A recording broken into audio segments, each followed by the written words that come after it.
एक पादरी को एक अमीर जोड़े ने अपने घर पर रात्रि भोज के लिए आमंत्रित किया। वो दोनों चर्च के वफादार सदस्य थे। रात्रि भोज बेहद शानदार था। पादरी ने घर को आशीर्वाद दिया और फिर वहां से चले गए। लेकिन जैसे ही पादरी रवाना हुए, पत्नी ने एक अजीब बात नोट की। चांदी का एक चम्मच गायब था। वह नाराज हो गई और अपने पति को बताया। धीरे धीरे उनके मन में शक घर करने लगा। क्या पादरी ने हमारा चम्मच चुरा लिया? वे इस ख्याल को अनदेखा करने की कोशिश करते रहे, लेकिन यह बात उनके मन से नहीं निकली।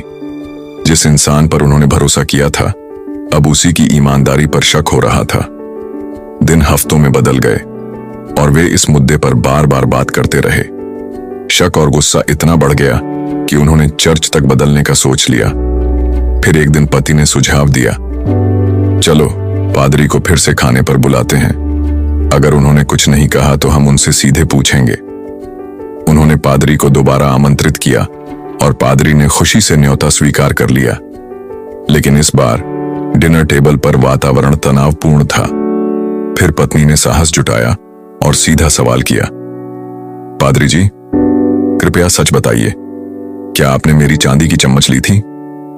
पादरी मुस्कुराए, शांत स्वर में बोले, मैंने वह चम्मच आपकी बाइबल के अंदर रख दी थी, यह देखने के लिए कि आप उसे पढ़ते हैं या नहीं।